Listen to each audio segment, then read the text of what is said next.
Hey guys, this is Matt with BleepinJeep.com, and today I'm going to show you how to change out a pair of coil springs.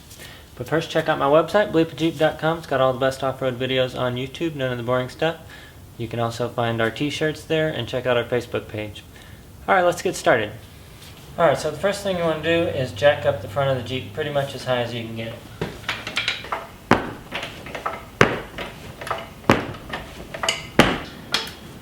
Alright, now put some jack stands under the frame and then drop it down.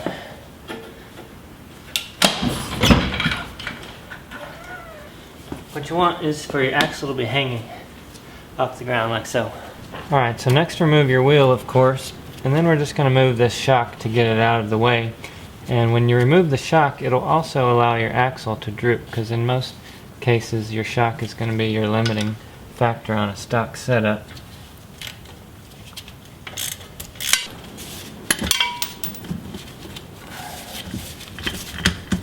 Now we've got another limiting factor here, which is the sway bar, and we'll go ahead and remove that next.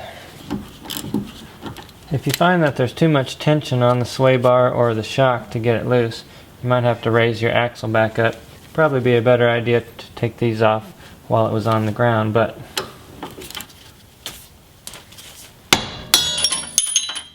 alright, now I'll just bend this down if I can. I'm just doing that to get access to this spring, because we're going to have to put a compressor on here to be able to drop it out.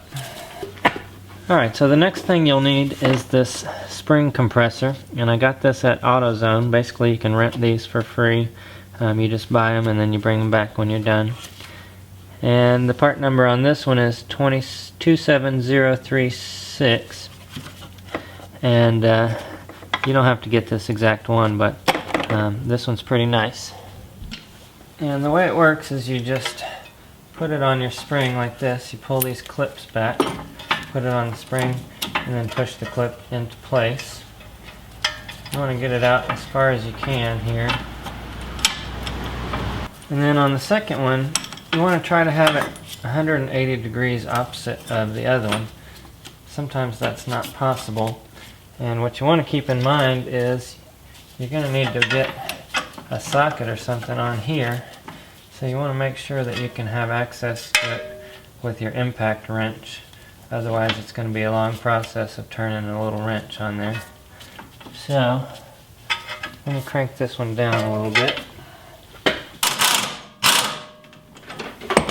Alright, that one's tight.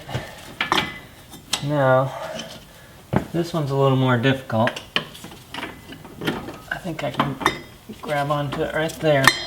Just have to make sure that it stays in place. Alright, so now they're both on there. They're pretty tight. What you're going to do is just work your way back and forth. Pull this spring down until you can get it free out of here. Also, make sure your axle is down far enough to get that thing out. You can take these springs out without one of these spring compressors, but it's a lot more involved, and you pretty much have to take off your lower control arm and a bunch of the steering components and stuff and drop your whole axle down. I think this will be a little quicker and a lot easier.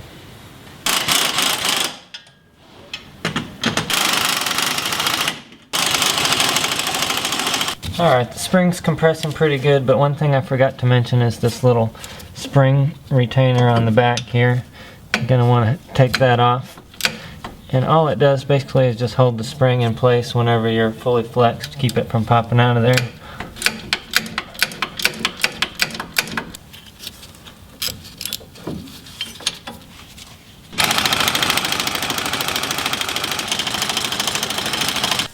Okay, I've got it compressed quite a ways. I couldn't really get these where I wanted them 180 degrees apart because of the bracketry down here, but I think I might be able to pull it off.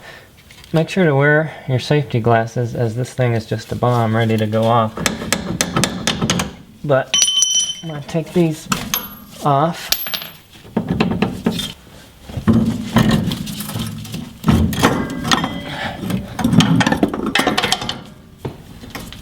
And there it is. Alright, so now we just need to get our spring clamps back. And to do that, I'm just going to take this and loosen up one side and then the other side. I can't quite get this on here, so I might have to use a wrench.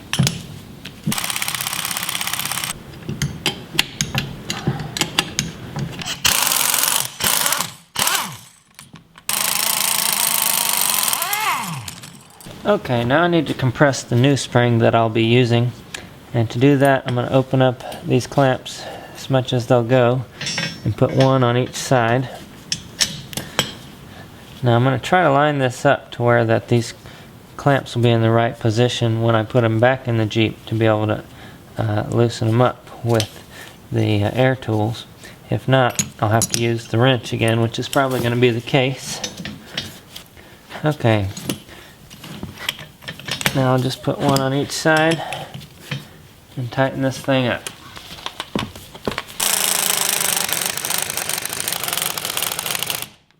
To make things a little easier, you can add some oil to the threads.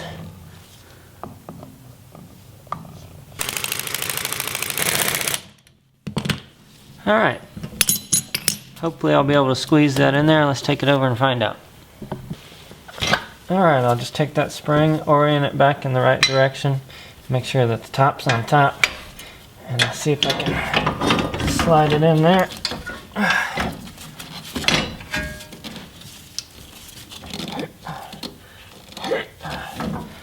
Looks like I'm going to need just a little bit of a pry bar.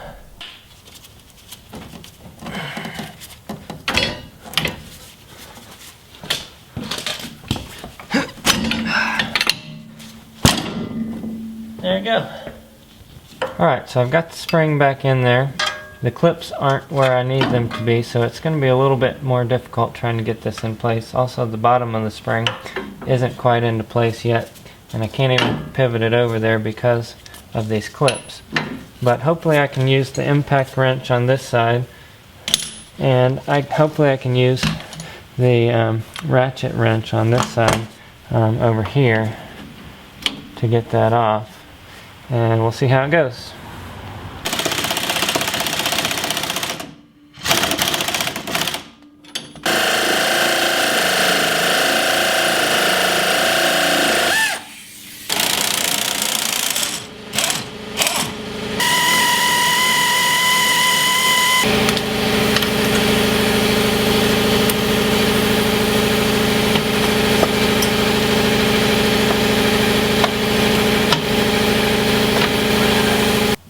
Well, that worked out pretty good. Now what I'll do is I'll just take my pipe wrench, put that on here, and try to pivot the spring into place where it needs to go.